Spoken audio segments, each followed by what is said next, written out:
Elective courses of study and degrees. Worldly education compels students, regardless of their needs or future work, to follow a prescribed course of instruction. It deals with students en masse. Christian education recognizes individual needs and works to perfect individual character. It permits students, in counsel with teachers, to select subjects according to their future needs. The papacy cannot thrive unless it puts students through a prescribed course, quote, the grind, to destroy independence and individuality. Protestantism is the reverse.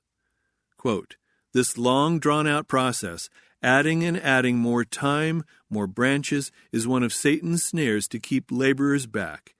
If we had 1,000 years before us, such a depth of knowledge would be uncalled for, although it might be much more appropriate, but now our time is limited. Close quote. Special Testimonies on Education, page 106. Elective courses. Thomas Jefferson, in his Declaration of Principles for the University of Virginia in 1823, said, relative to the stereotype curriculum, quote, I am not fully informed of the practices at Harvard, but there is one from which we shall certainly vary, although it has been copied, I believe, by nearly every college and academy in the United States. That is the holding the students all to one prescribed course of reading, and disallowing exclusive application to those branches only which are to qualify them for the particular vocations to which they are destined. We shall, on the contrary, allow them uncontrolled choice in the lectures they shall choose to attend, and require elementary qualifications only and sufficient age. Close quote. Herbert B. Adams, Thomas Jefferson and the University of Virginia, pages 123 and 124. Boone further says, quote, this policy has been in operation ever since. There is no curriculum of studies, as in most institutions of like grade. This is the freedom of teaching, and is the correlative of that equally fundamental freedom of learning which in this country has come to be known as the open system or elective principle. Close quote. Education in the United States, pages 190 and 191. Jefferson's plan for an elective course was a blow at one of the fundamental principles of the papal system, which gives the students no choice, and of course was opposed by those controlled by the papal system. Boone says, quote, in 1814, after numerous defeats and constant opposition from the already William and Mary College, from the Protestant churches, and from most of the political leaders of the time, Mr. Jefferson and his friends sought to provide a university, close quote, which recognized the great principle of liberty in education. Ibid. Randolph-Macon College, a Methodist institution founded about 1828, grasped the light of Christian education and made an effort to break away from the medieval system which exalted the classics. Randolph-Macon took this action concerning the old medieval courses. Quote, the eclectic system was adopted. It is claimed that more thorough work can be done under this system than under the old curriculum system. But the students are not allowed to choose for themselves without consultation with the faculty.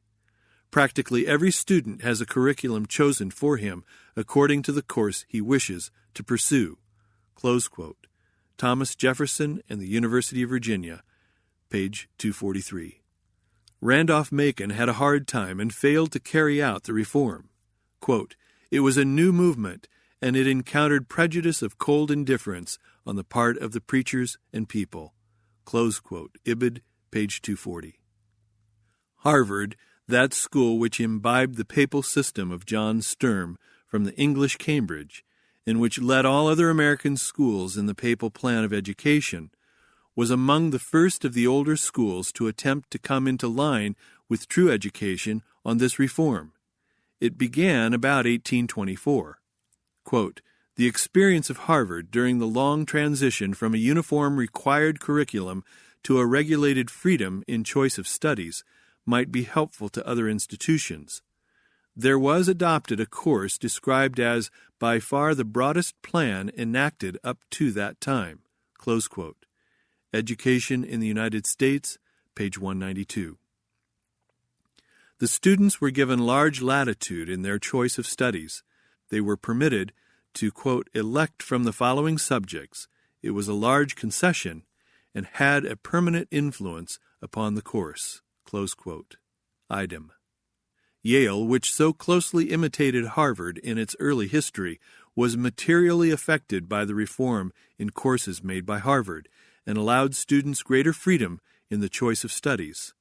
Quote, even Yale, which has been generally and very properly regarded as the conservator of the principle of authority in college instruction, has granted large liberty in a quarter of a century. So numerous were the concessions that nearly one-half of the work of the last 2 years was left to be determined by each student for himself. The juniors elected about 60% of their work, and seniors more than 80%. From the standpoint of the ancient, or even of a scholar of the Revolutionary period, the change would seem to be ruinous, but no one longer denies either the necessity or the wisdom of the elective principle. To permit choice is dangerous. Not to permit it is more dangerous. Ibid, pages 197 and 198. The University of Michigan years ago loosened up and, quote, students were allowed to pursue special courses and secure at their departure certificates of proficiency, close quote. Cornell University also grasped the principle of Christian education on the subject of elective courses. Quote, liberty in the choice of studies is regarded as fundamental, close quote. In many wide-awake schools, this question is being asked. Quote, shall a BA degree be given where the classics have been omitted? Johns Hopkins says, yes, close quote. Ibid, pages 197 and 198. A prominent educator thus summarizes the virtues of the elective system. It encourages the early choice of one's life work. It develops individuality. It gives a chance for individual choice and guidance. It gives opportunity to teach what the student most needs. It best holds the interest of the student. It will early reveal the capacity of the student. The old established courses were arbitrary and were necessary to build up an educational trust suited to the needs of the papacy.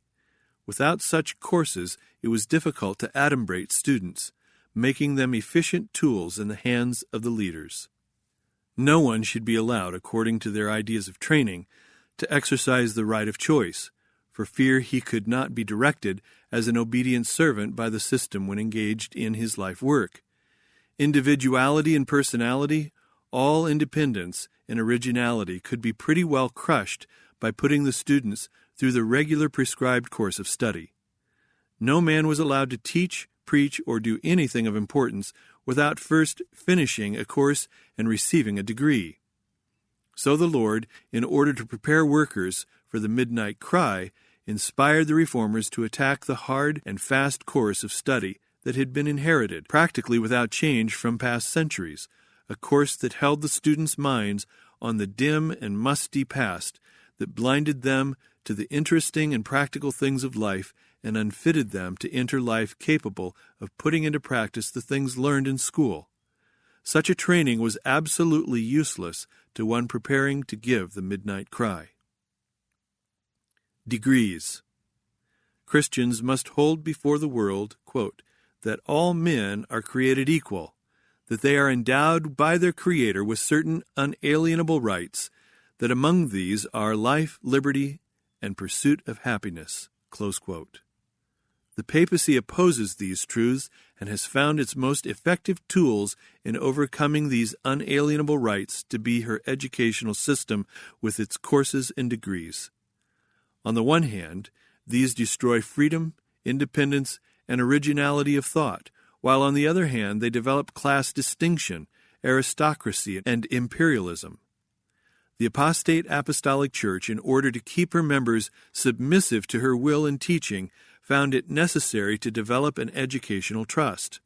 This educational monopoly became effective and complete when she adopted the pagan scheme of rigid courses leading to degrees.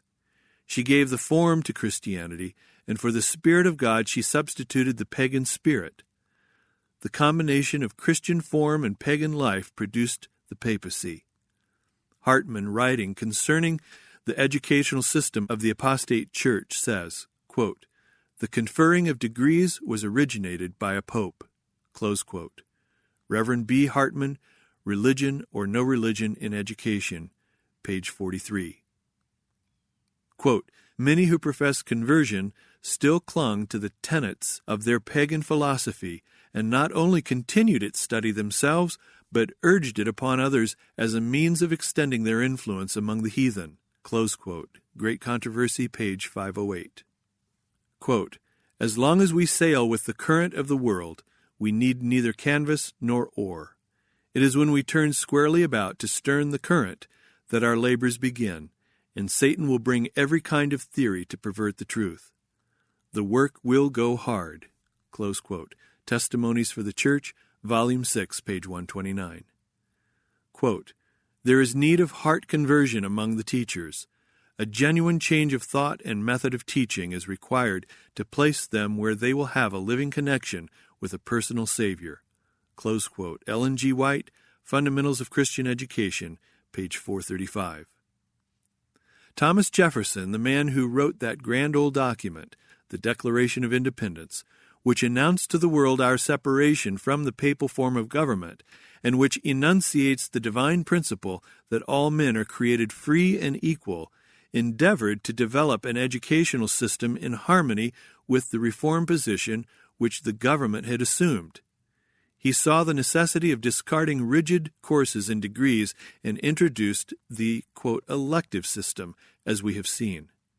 Quote, "At first he attempted to drop the long-established academic titles, save that of M.D., and to adopt the simple title of Graduate U.V., the name of the school or schools in which the student had been declared eminent, being expressed in his certificate, which was to be attested by the particular professor." Close quote. Thomas Jefferson in the University of Virginia, page 153. Professor Tappan, first president of the University of Michigan, followed Jefferson's plan. Quote, "Students were allowed to pursue special courses and receive at their departure certificates of proficiency." Close quote. Education in the United States, page 191. That first attempts to change old customs brought severe trials was well illustrated in the experience of the founders in the University of Virginia, for, quote, "In a few years the board and faculty were forced to give up the reform." Close quote. We have seen that the popular demand for the old established course and degrees was too strong for Jefferson to withstand.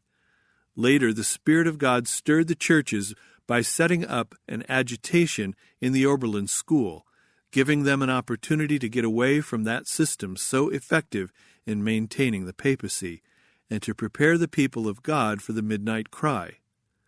Of Oberlin College it is said, quote, "The democratic feeling, the spirit of equality, the absence of classes and castes, based upon mere artificial distinctness, is almost as marked in the institution as in the village." Close quote. The Story of Oberlin, page 398. Quote, "There has been no positive action by trustees or faculty in opposition to such degrees, only traditional repugnance. Even the common degrees in course have been sometimes held in disrepute among the students. Half of the class of 1838, which numbered 20, declined to receive the degree, and the president announced at the commencement that those who desired the degree could receive their diplomas at the college office." Close quote. James H. Fairchild, Oberlin, the Colony, and the College, page 267. The pressure of the church controlling Oberlin was so strong that the reformers were unable to break away from the old educational system. Who can tell how much weight this failure had in reducing the Protestant churches to the condition called Babylon?